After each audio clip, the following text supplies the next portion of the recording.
ഉന്നതത്തിൽ നിന്നിറങ്ങി മന്നിതിൽ വന്ന നാഥ ഞാൻ. ഉന്നതത്തിൽ നിന്നിറങ്ങി മന്നിതിൽ വന്ന നാഥ ഞാൻ. നിന്നാടിമ നിന്മഹിമ ഒന്നു മാത്രമെനിക്കാശയാം. നിന്നാടിമ നിന്മഹിമ ഒന്നു മാത്രമെനിക്കാശയാം. അൻപു നിറഞ്ഞ പൊന്നേശുവേ നിൻ പാദസേവായൻ ആശയേ. അൻപു നിറഞ്ഞ പൊന്നേശുവേ നിൻ പാദസേവായൻ ആശയേ. കർത്താവിന്റെ വിലയേറിയ നാമം വാഴ്ത്തപ്പെടുമാറാകട്ടെ. അനുഗ്രഹീത സമയത്തിനായിട്ട് സ്തോത്രം ചെയ്യുന്നു. ദൈവസന്നിധിയിലായിരിക്കുന്ന എല്ലാവരെയും സ്വർഗത്തിലെ ദൈവം ധാരാളമായിട്ട് അനുഗ്രഹിക്കട്ടെ. ആവശ്യങ്ങളിൽ കരുതുന്ന ദൈവത്തിന്റെ കരുതൽ വെളിപ്പെടട്ടെ എന്ന് ആത്മാർത്ഥമായിട്ട് ആഗ്രഹിക്കുകയും പ്രാർത്ഥിക്കുകയും ചെയ്യുകയാണ്. നമ്മൾ ചിന്തിച്ച് യാത്ര ചെയ്യുന്ന തിരുവചന ഭാഗം എബ്രായ ലേഖനം 9-ാം അധ്യായത്തിന്റെ 27-28 വാക്യങ്ങളാണ്.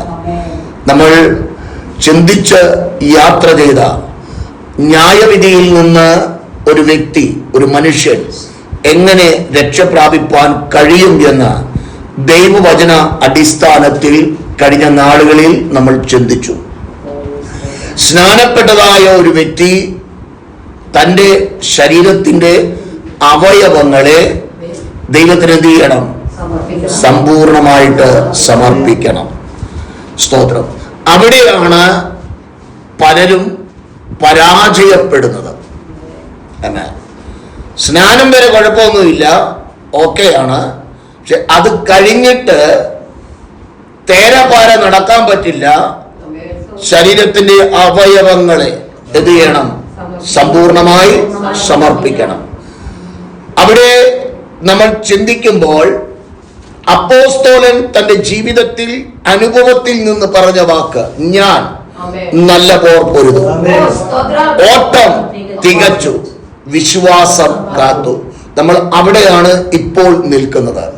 അതിനോട് ചേർത്ത് നല്ല പോർ പൊരുതു എന്ന് പറയുമ്പോൾ ഒരു പോരാട്ടം ജീവിതത്തിൽ ഉണ്ടെന്ന് ആ വാക്കുകളിൽ നിന്ന് നമുക്ക് മനസ്സിലാക്കുവാൻ കഴിയുകയാണ്. സ്തോത്രം. അനേകർ പരാജയപ്പെടുന്ന ഇടമാണ് ആ ഇടം. രക്ഷിക്കപ്പെട്ടു, സ്നാനപ്പെട്ടു, കൂടി വന്നാൽ അഭിഷേകം പ്രാപിച്ചു. അത് കഴിഞ്ഞ് പലരും പറയുന്നത് കേട്ടിട്ടില്ലേ, സ്നാനപ്പെടുന്നവരെ പ്രാർത്ഥിച്ചു കഴിയുമ്പോൾ മറുപടി കിട്ടുമായിരുന്നു, സ്നാനപ്പെട്ടതിന് ശേഷം എന്ത് ചെയ്യുന്നില്ല. എന്താണ് അതിന്റെ കാരണം? സ്തോത്രം. കാരണം വളരെ വ്യക്തമായി ദൈവവചനം നമ്മോട് പറയുന്നുണ്ട്. ആ ചിന്തയിലേക്കാണ് കർത്താവിൽ ശരണപ്പെട്ട് കാൽച്ചുവട് എടുത്തു വെക്കുവാൻ പോകുന്നത്. സ്തോത്രം. ഇത് ഓരോ ദൈവമക്കൾക്കും ഇത് ബാധകമാണ്. സ്തോത്രം. നിത്യതയിൽ എത്തണമെങ്കിൽ സ്നാനപ്പെട്ടത് കൊണ്ട് എത്തില്ല. സ്തോത്രം. ഇല്ല പിന്നെ കള്ളൻ ക്രൂശിൽ ചത്തതുപോലെ അന്ന് തന്നെ ചാകുകയാണെങ്കിൽ കുഴപ്പമില്ല, സ്വർഗത്തിൽ കാണും. ജീവിക്കാൻ അവസരം കിട്ടിയെങ്കിൽ മാറ്റമില്ലാത്ത ഈ വചനം പറയുന്നത് അനുസരിക്കണം. അനുസരിക്കാതെ ഈ പോരാട്ടമുള്ള ജീവിതത്തിൽ മുൻപോട്ട് പോകാൻ കഴിയില്ല. അതിന് പെട്ടെന്ന് മനസ്സിലാകത്തക്ക രീതിയിൽ ഒരു ഉദാഹരണം പറയാം. ഇന്ത്യ രാജ്യത്തിന്റെ അതിർത്തി കാക്കുന്ന പടയാളികളുണ്ട്. അവർ അവിടെ ഒറ്റയ്ക്കാണ് നിൽക്കുന്നതെങ്കിലും അവരുടെ കയ്യിൽ ഒരു ചെറിയ സാധനമുണ്ട്. ആ സാധനം എല്ലായ്പ്പോഴും ഓണായിരിക്കും. അതിൽ അവർക്ക് നിരന്തരം മെസ്സേജുകൾ വരുന്നുണ്ടാവും. അവരുടെ ആവശ്യങ്ങളും അങ്ങോട്ട് മെസ്സേജ് ആയിട്ട് പറയുകയും കൂടെ ചെയ്യും. ആ മെസ്സേജ് ഇല്ലാതെ ആയിക്കഴിഞ്ഞാൽ, അശ്രദ്ധയോടുകൂടി അവിടെ നിന്ന് കഴിഞ്ഞാൽ കുഴപ്പമൊന്നുമില്ല. സഹോദര, ചത്തുപോകുന്നുള്ളൂ, വേറെ കുഴപ്പമൊന്നുമില്ല എന്നതുപോലെ സ്വർഗീയ ഗവൺമെന്റ് നമ്മുടെ കൂടെ നിൽക്കുവാൻ 2 വ്യക്തികളെ നൽകിയിട്ടുണ്ട്. ആ 2 വ്യക്തികളുമായി നല്ലൊരു ബന്ധമുണ്ടാകണം. ആ ബന്ധമുള്ള ഒരു വ്യക്തി പരാജയപ്പെടില്ല. ഒരു ശക്തിക്കും പരാജയപ്പെടുത്തുവാൻ സാധ്യമല്ല. എന്താണ് അതിന്റെ കാരണം? ഇത്രയും ഉറപ്പോട് പറയുന്നതിന്റെ കാരണം എന്താ? സർവശക്തന്റെ സാന്നിധ്യമാണ്. ഹല്ലേലൂയ! സർവജ്ഞാനിയുടെ സാന്നിധ്യമാണ്. ആ സാന്നിധ്യത്തിന്റെ മുൻപിൽ ഒരു അന്ധകാര ശക്തിക്കോ കർത്താവിനോട് ചേർന്ന് നിൽക്കുന്ന പരിശുദ്ധ ആത്മാവിനെ അനുസരിക്കുന്ന ഒരു വ്യക്തിയെ തകർക്കാൻ സാധ്യമല്ല.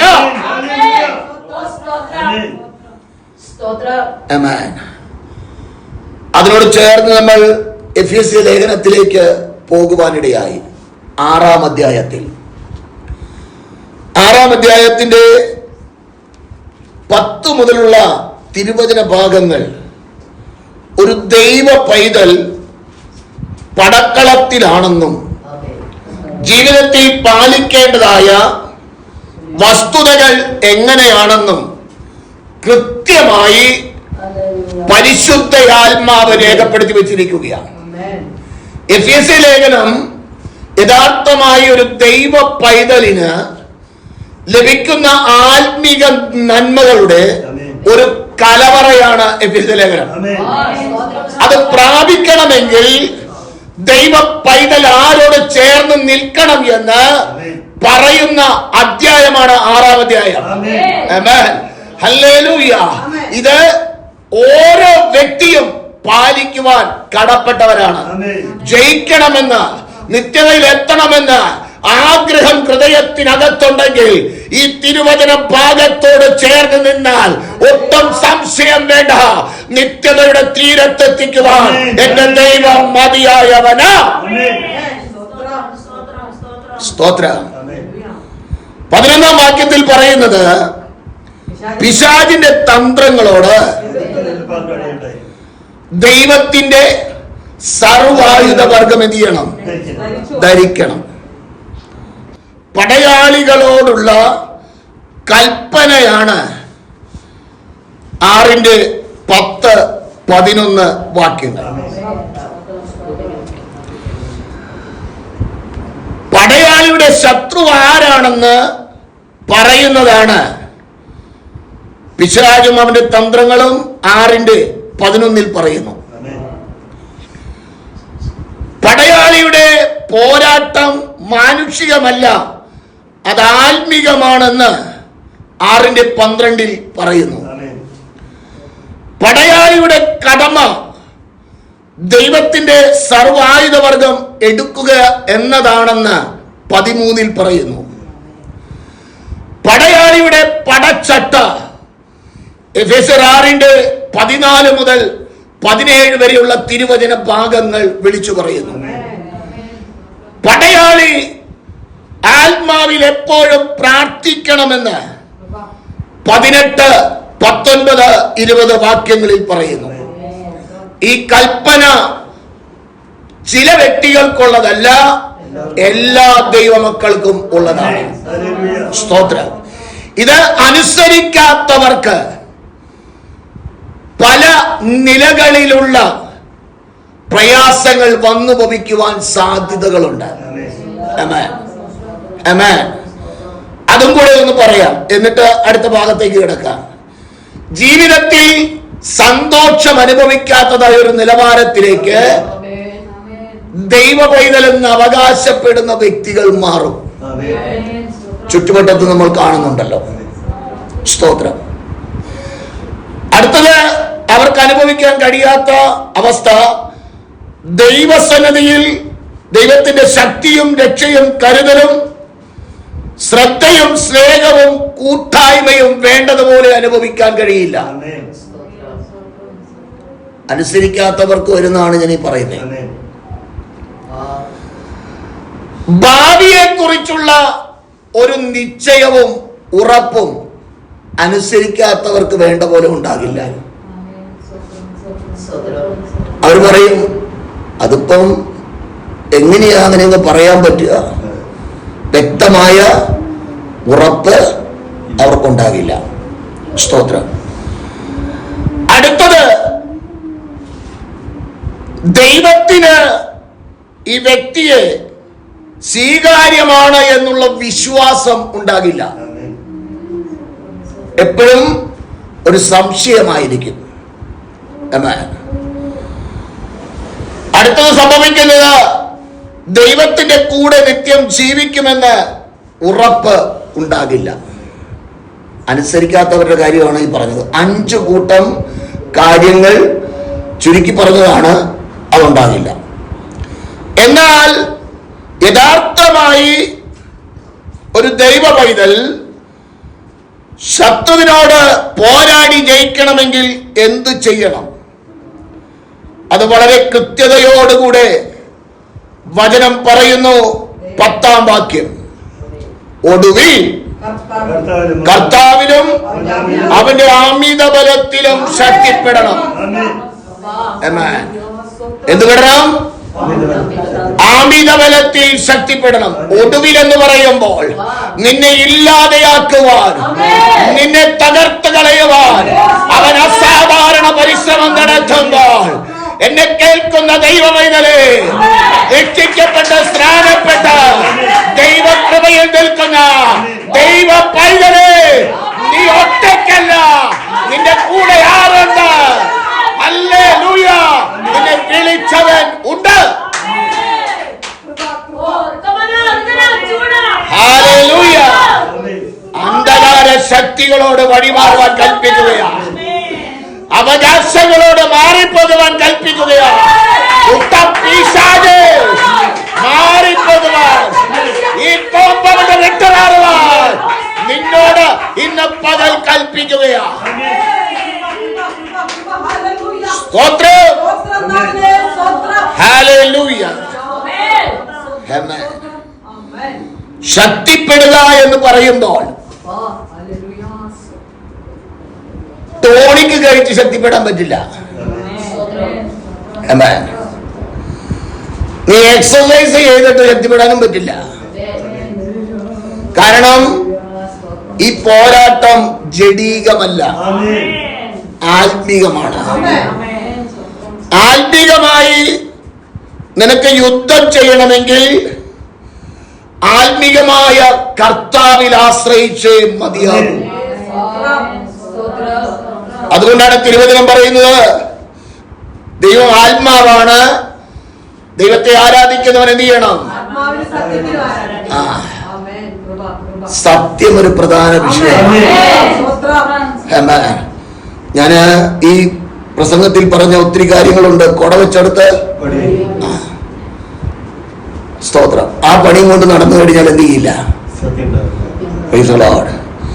എന്ന് പറഞ്ഞാൽ കർത്താവിനോടുകൂടെ സജീവമായ ഒരു ബന്ധത്തിനുടമയായി ഒരു ദൈവ പൈതൽ നിലകൊള്ളണം. എങ്കിൽ മാത്രമേ ജയിപ്പാൻ കഴിയുകയുള്ളൂ. ആമേൻ. ഹല്ലേലൂയ. കർത്താവിന്റെ പരമധികാരത്തെ തിരിച്ചറിഞ്ഞ, അതാണ് അങ്ങനെ 1-ാം അധ്യായത്തിൽ ക്രിസ്തുവിലും വ്യാപരിച്ച്, വിശ്വസിക്കുന്നവർക്ക് വേണ്ടി വ്യാപരിക്കുന്ന ശക്തിയുടെ അളവറ്റ വലിപ്പം. അതിനളക്കാൻ നിശ്ചയിപ്പാൻ ആർക്കും കഴിയില്ല. ഒരു ശക്തിക്കും അത് അളന്ന് തിട്ടപ്പെടുത്താൻ കഴിയില്ല. അത് നല്ലതുപോലെ ദുഷ്ടപിശാചിനറിയാം. അവൻ ചെയ്യുന്ന പണി ഇത്രയേ ഉള്ളൂ, ആ കൂട്ടായ്മയിൽ നിന്ന് വേർതിരിക്കത്തക്ക നിലവാരത്തിൽ എന്തെങ്കിലും പണി നടത്തുക. അതാണ് അവന്റെ പണി. സ്തോത്രം. പലപ്പോഴും ഒരു കള്ളവല്ലേ പറഞ്ഞുള്ളൂ, അതാ സാഹചര്യത്തിന്റെ മുന്നിൽ പറഞ്ഞതല്ലേ. ഓ ബിജാജ് എന്ന് പറഞ്ഞു കഴിഞ്ഞാൽ ബിജാജ് പറയും, പിന്നെ നീ എന്നോട് പറയാൻ ആരാന്ന് ചോദിക്കും. സ്തോത്രം. ഹല്ലേലൂയ. വചനം പറയുന്നത് നുണ പറയുന്നതിന്റെ ഉടമ ശത്രുവായ പിശാചാണ്, അത് ദൈവികമല്ല. അതിനാണ് 1 യോഹന്നാന്റെ ലേഖനം 1-ാം അധ്യായത്തിന്റെ 9-ാം വാക്യത്തിൽ നാം നമ്മുടെ പാപങ്ങളെ ഏറ്റുപറയുന്നു എങ്കിൽ, എന്ത് ചെയ്തെങ്കിൽ? ഏറ്റുപറഞ്ഞെങ്കിൽ. ഇത് അനേക പെന്തക്കോസ്തുകാർക്ക് ഇഷ്ടമുള്ള കാര്യമല്ല. അവര് പറയുന്നത്, ഞാൻ ഇത്രയും പാരമ്പര്യമായിട്ട് ഇത്രയും വർഷമായിട്ട് ദൈവത്തെ ആരാധിക്കുന്നതാണ്. Praise the Lord. Amen. ഈ തിരുവചന ഭാഗം ഒരു ദൈവ പൈതൽ അനുസരിക്കുവാൻ ബാധ്യസ്ഥരാണ്. എന്തുണ്ടാകണമെങ്കിൽ?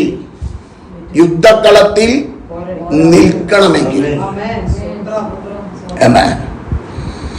ഏറ്റുപറഞ്ഞാൽ സകല അനീതിയും പോക്കി നമ്മെ ശുദ്ധീകരിപ്പാൻ തക്കവണ്ണം വിശ്വസ്തനും നീതിമാനുമാകുന്നു.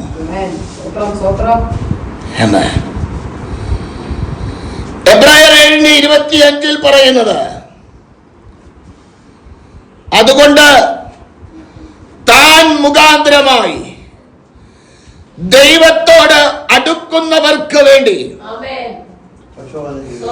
പക്ഷപാതം ചെയ്യുവാൻ സദാ ജീവിക്കുന്ന ഒരു ദൈവ സാന്നിധ്യം ഉയരങ്ങളിൽ പിതാവിന്റെ വലത്തുഭാഗത്ത് മധ്യസ്ഥനായി നിലകൊള്ളുന്ന യേശു കർത്താവ്. പക്ഷെ ഏറ്റുപറയുന്നവർക്ക് വേണ്ടി മാത്രമാണ് ക്രിസ്തു അവിടെ മധ്യസ്ഥനായി നിൽക്കുന്നത്. ഏറ്റുപറയാത്തവർക്ക് ഈ വചനഭാഗം ബാധകമല്ല.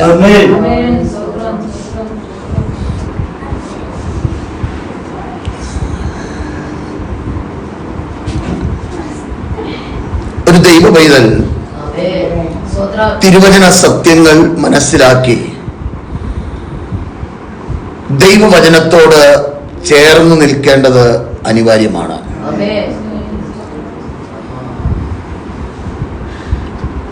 നമ്മുടെ എതിരാളി എന്ന് പറയുന്നത് സദാ സന്നദ്ധനായി എന്തും ചെയ്യാൻ തയ്യാറായിട്ട് നിൽക്കുന്നവരാണ്. അവനെ ജയിപ്പാൻ സ്വയമായ ശക്തി കൊണ്ട് സാധ്യമല്ല. അവനെ ജയിക്കണമെങ്കിൽ സർവായുധ വർഗം ധരിച്ച് മതിയാകും. അമിതബലത്തിൽ ശക്തിപ്പെട്ടേ മതിയാകും. സ്തോത്രം. ധൈര്യത്തോടുകൂടെ ദൈവസന്നിധിയോട് അടുത്തു ചെല്ലുവാൻ കഴിയണം.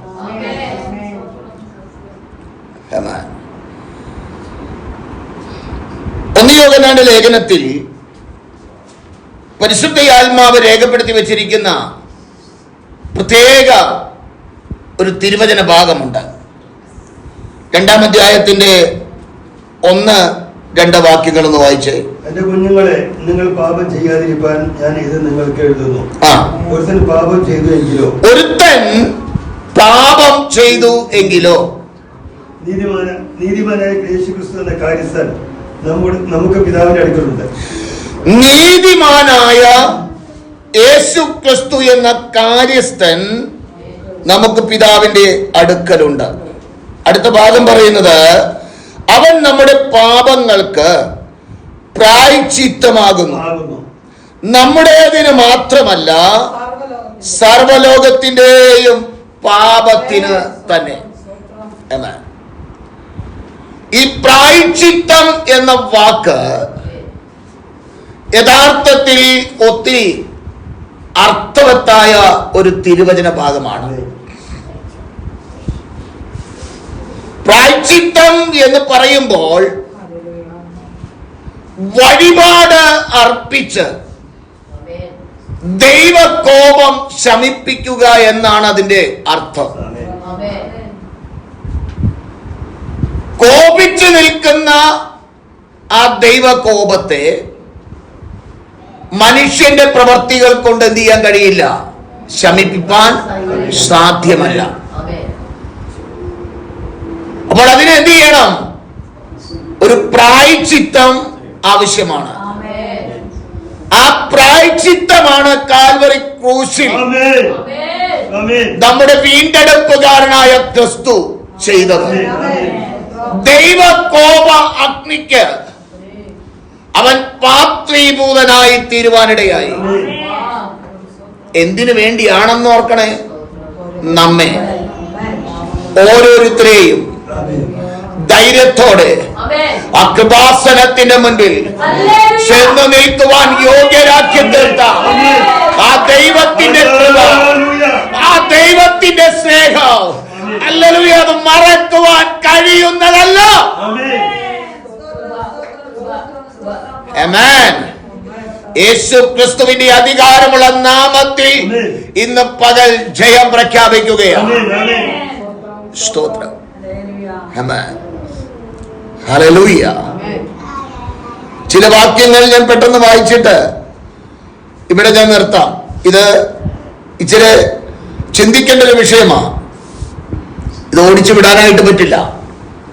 കാരണം ദൈവമക്കൾ ഇത് അറിയണം. സ്തോത്രം. എബ്രായ ലേഖനം 2-ാം അധ്യായത്തിന്റെ 17-ാം വാക്യത്തിൽ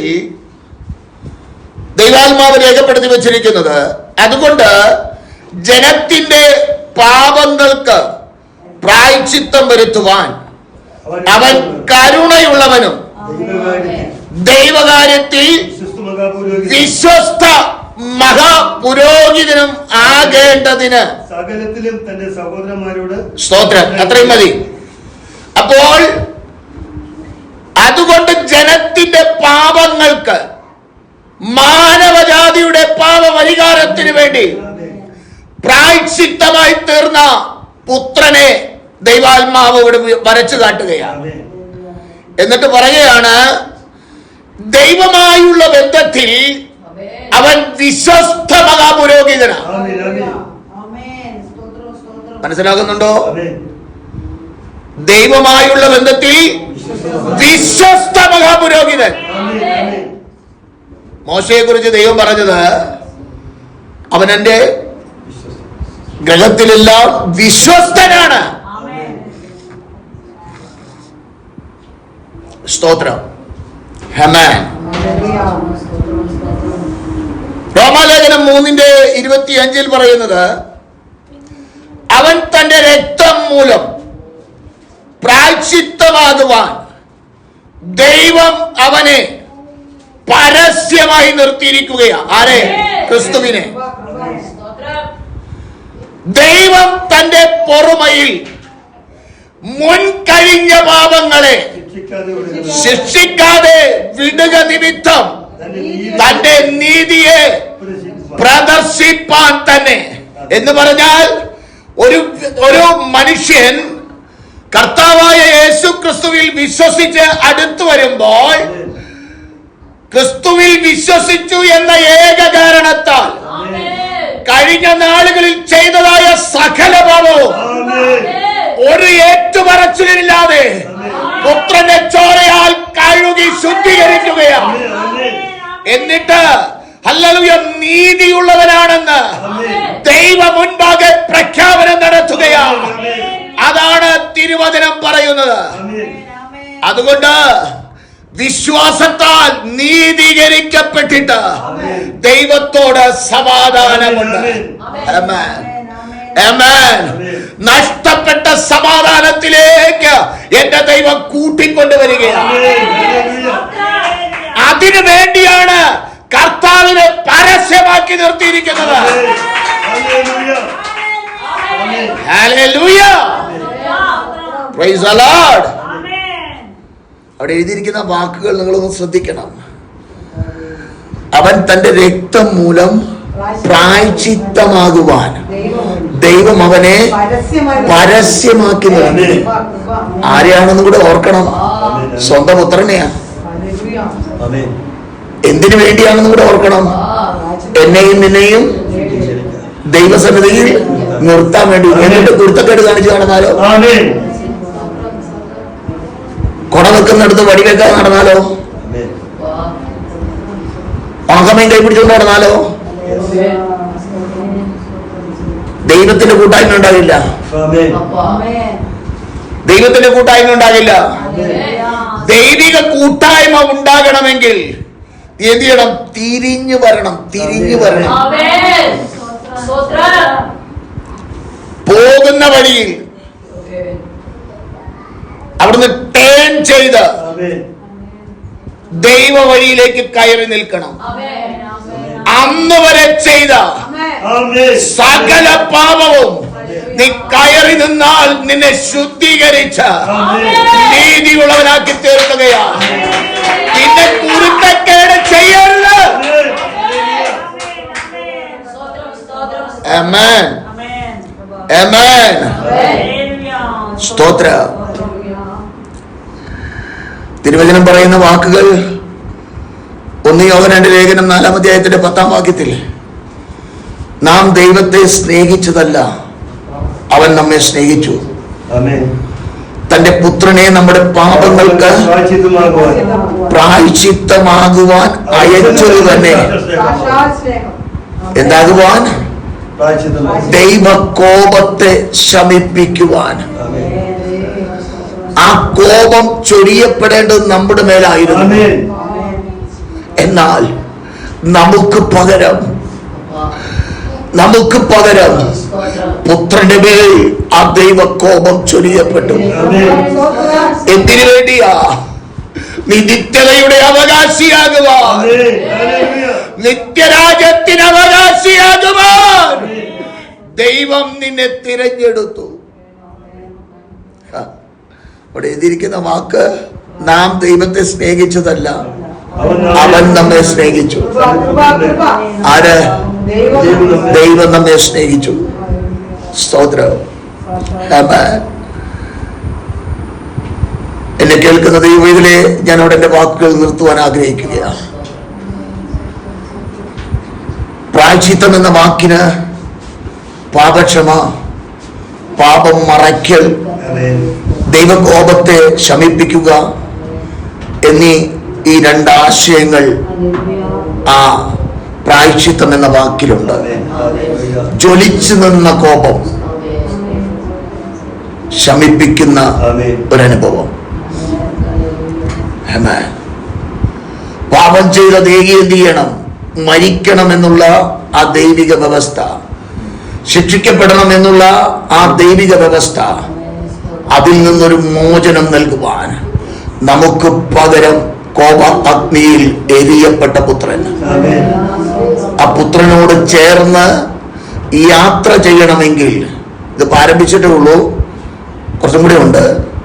യാത്ര ചെയ്യണമെങ്കിൽ ഉടായ്പ കൊണ്ട് നടന്നാൽ എന്ത് ചെയ്യാൻ പറ്റില്ല? യാത്ര ചെയ്യാൻ പറ്റില്ല. എന്ത് ചെയ്യണം എന്ന് ഈ വചനത്തിലൂടെ നമ്മൾ സഞ്ചരിച്ച് ചില യാഥാർത്ഥ്യങ്ങൾ നിങ്ങളുമായി പങ്കുവെക്കുവാൻ കർത്താവിൽ ശരണപ്പെടുകയാണ്. ഇത് കേട്ട് പോയാൽ പോരാ. വചനം പറയുന്ന വാക്ക് ഞാൻ വീണ്ടും ആവർത്തിക്കുന്നു, ഒഴുകിപ്പോകാതിരിപ്പാൻ. കേട്ടത് അധികം ശ്രദ്ധയോടെ കരുതിക്കൊള്ളേണ്ടത് ആവശ്യമാണ്. ഹല്ലേലൂയ. ഒരു അന്ധകാര ശക്തി ദേശത്ത് അവകാശം പറയുന്നുണ്ട്. നാളുകളായി അവകാശവാദം മുഴക്കുന്ന ഒരു പൈശാചിക ശക്തിയാണ്. എന്നാൽ അതിനെ തകർത്ത് അതിന്റെ മേൽ ജയമേറി മുഴക്കി മുന്നേറാൻ കഴിയണമെങ്കിൽ ദൈവവചനത്തോട് ചേർന്ന് നിന്നേ മതിയാകൂ.